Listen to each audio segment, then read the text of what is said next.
सबको हरिओम। सब बहनों को आज मैं बट सावित्री की कथा सुना रही हूँ।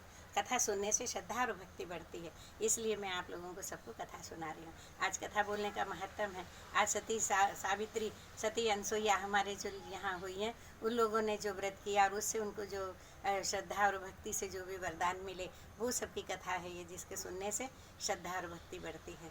अब आप लोगों को मैं कथा सुनाती हूँ, अपनी बोली में सुनाती हूँ। सब कोई सिर ढक लें और हाथ में चावल ले लें।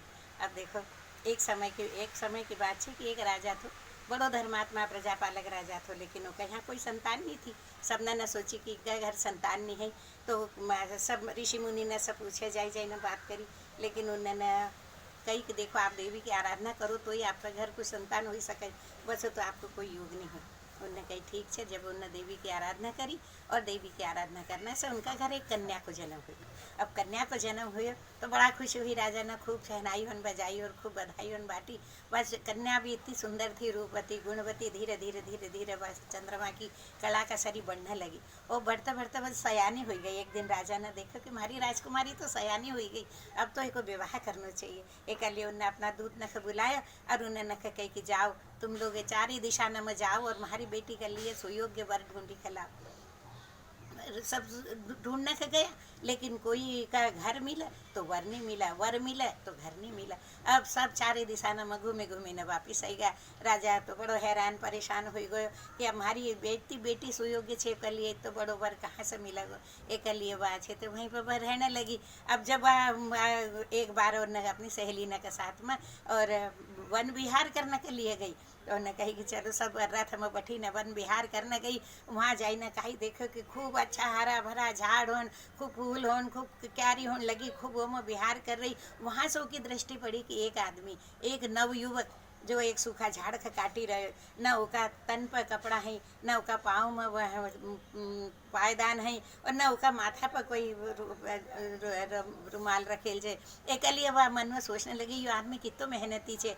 पर रथ से उतरी और उसका पास जाने खड़ी हो गई। जब वो न पलटी न देखो तो कहा कि उसका सामने कोई अप्सरा खड़ी हो। ऐसी राजकुमारी सामने खड़ी थी, उसका देखी न वह दंग रह गई और अपना मन में कई संकल्प करी न वहाँ से वापिस आई गई। जब घर आई तो अनमनी हुई गई। माए बाप ने न पूछी कि बेटा तू गई थी जब तो बड़ी खुशी थी, आई तो अनमनी क्यों हुई गई। मैंने कहीं नहीं बतायो। तब वो की सहेली ने न कही कि देखो तो राजा साहब, ये राजकुमारी का एक नव युवक दिखे, तो ओका पास या खड़ी हुई थी, ओका बात से उदास हुई गई। उनने कही कि अच्छा वो नव युवक का बुलायो, और बुलाई ना उससे पूछो कि तुम कौन आए। उनने कही कि देखो तुम्हारा नाम सत्यवान छे और हमारा माता पिता जंगल में ही रहे, मैं लकड़ी काटी ना अपनो जीवन यापन करूं। और ऐसी बात ही कर रहा था कि तब नारद जी आया।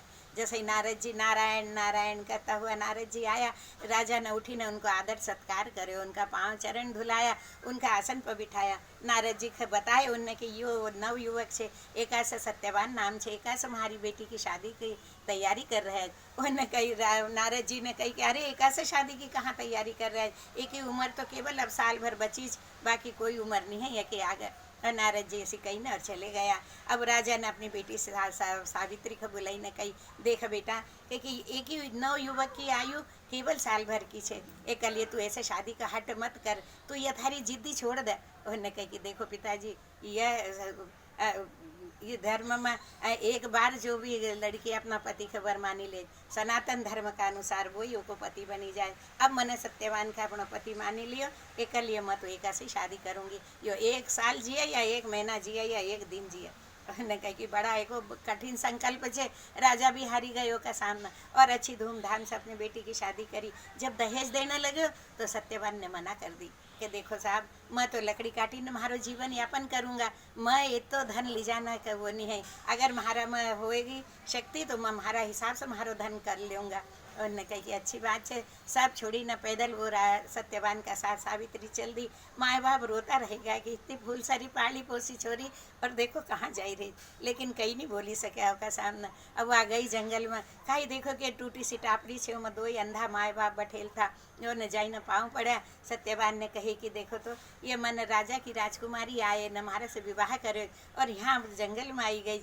माए बाप बड़ा खुश हुआ, बेटा बहुत धन्य धन्य छे धारा भाग कि तू हमारे घर में आई गई, हम धन्य हो गए आज। और उन्हें खूब लाड़ कर्यो। उन्हें अपना सासू ससरा ने की खूब सेवा करी। वह टूटी टापरी थी वहाँ पर बहुत बड़ा बगीचो बनाई लियो, अच्छो घर सुधार लियो। जो वन में टापरी थी वो स्वर्ग बनाई लियो। चारी तरफ पक्षी नख वहाँ पालती थी और उनका साथ में सब साफ सफाई से माँ बाप का सासू ससरा नख अच्छा भोजन बनाई खिलाती।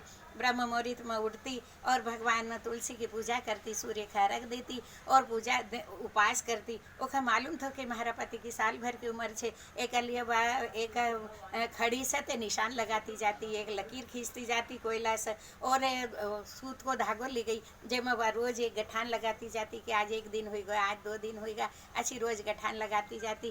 कहीं का दिन एक ही टाइम भोजन करती, कहीं का दिन फल फूल खाई रह जाती, कहीं का दिन पत्ता खाई लेती। ऐसा करी ना पूरा साल भर उन्हें सेवा करी और उपास कर्यो, व्रत कर्यो और वही नाम से बैठी रही। जब पूरा साल भर हो गयो तब आखिरी दिन आयो, तब उन्हें कही कि आज आखिरी दिन छे, आज पूर्णिमा छे। एक अलीबा ब्रह्म मुहूर्त में उठी और उन्हें सिर से स्नान कर्यो और उसका बाद में 16 श्रृंगार कर्यो। जो शादी के समय पहने तो वो सारा गहना और कपड़ा सब पहने और उन्हें अपना सासू ससुरा ने सके कि आज मैं इनके साथ वन में जाना चाहूँ।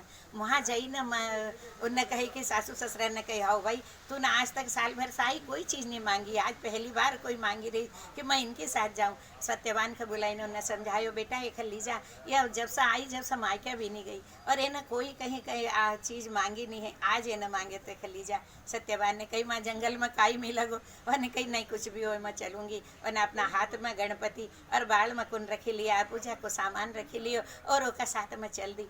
गई तो खूब घना जंगल में घोर, जहाँ चिड़ी चुगने बंदर भूगा असो घनघोर जंगल में गई। वहाँ पर उन्हें देखो एक बड़ को झाड़ थो जेमें पीपल भी थो बड़ भी थो। ओ झाड़ का पास जाइने बैठी गई, वहाँ साफ सफाई करी ने बाल में कुंद और गणपति धर दिया और वहीं पर पूजा करने के लिए बैठी गई। वह सत्यवान से तो झाड़ काटने चले गए।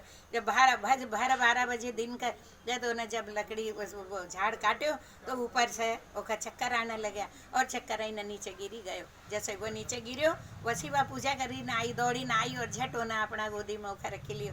गोदी में रखने के बाद उनने कही कि देखो तो ये तो विलाप करने लगी। उन्हें कही देखो तो यही दिन का लिए मैंने इतना व्रत उपास करे, अगर मन वचन कर्म से मैंने उपास और व्रत करा हो तो तुम्हारे पति को कोई नहीं ले जाए। वो यमदूत होना आया लेकिन उनको कही ऊपर बस नहीं चले, वो आप वापिस चले गया। फिर उन्हें यमराज के भेजे, यमराज आया तो भी खड़ा हुआ पर उनका सभी प्राण नहीं निकला, क्योंकि एक सती का स्त्री का ऊपर उनको सिर रखेल। तो तब ये साक्षात प्रसन्न हुई न उन्हें सामने से कही कि देखो तो तुम छे तो एक गोदी में से उतारो, हम छे तो एक लिखे जाएंगे साथ में।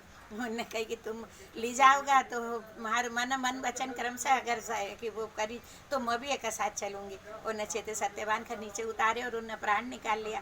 जैसे ही निकाले वैसे सत्य सावित्री भी उनका साथ चलने लगी। तब उन्हें बूढ़ी का देखा तो उनका अरे तुम कहाँ जा रहे जाए हमारे साथ, हम तो एक सत्यवान का ली जा रहे साथ में। उन्हें कहे अच्छा मांगो वर, तुमका काई वर मांगनो ते मांगो। उन्हें कही देखो तो कहे कि माँ ब्याह हुई ना आई, मारा 2 सासू ससुरा ने का आँख अंधा छे, इनका आँख मिली जाए और इनको खोयो हुई राजपाट सब इनका मिली जाए।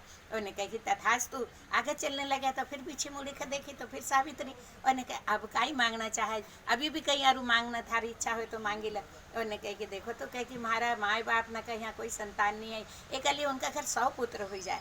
उन्होंने कही कि चलो वरदान दियो, कहे कि अब सत्यवान का छोड़ी ने कई चीज़ मत मांगे। आगे चलने लगे तो फिर पीछे मुड़ी ने देखे तो फिर सावित्री बोले बेटा देख 2 वरदान हम दी चुके, आप तीसरो भी मांगी ला, एक बाद हम तुमको कहीं नहीं देंगे, जो चाहिए सो अभी मांगी ला। उन्होंने कहा कि आप तो बड़ा कृपालु छे, दयालु छे, आपने 2 वरदान दे दिया, हमारा भी 8 पुत्र हो जाए, सासू ससुरा उनका धन राज में लगी जाएगा, माँ बाप उनका छोरा नाम लगी जाएगा, मैं कहीं करूँगी, एक लिए हमारा लिए भी 8 पुत्र हो जाए। उन्होंने कहा कि तथास्तु, 8 पुत्र दिया तो फिर चलने लगे, पेड़ी तक पहुंच गया तो फिर पीछे मुड़े देखी तो सावित्री।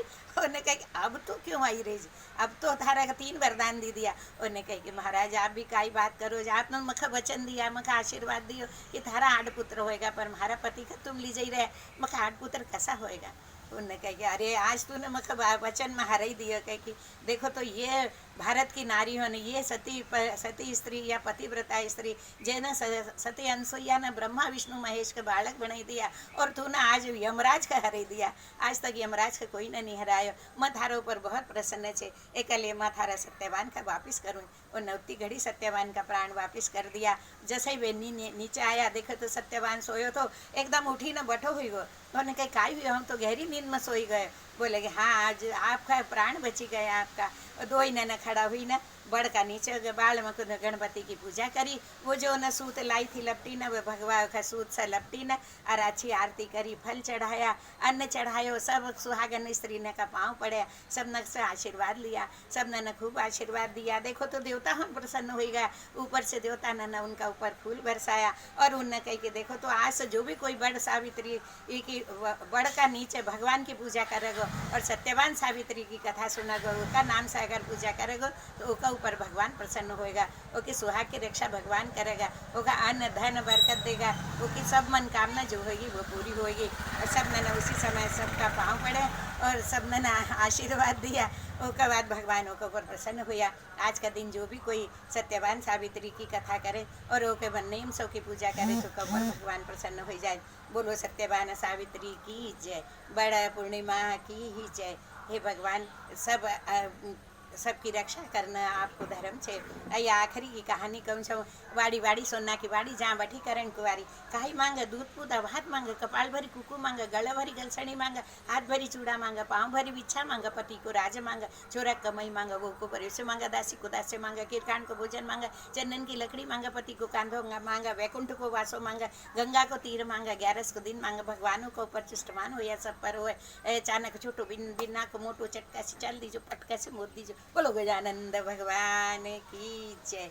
हरिओम हरिओम हरिओम। गजानंद भगवान की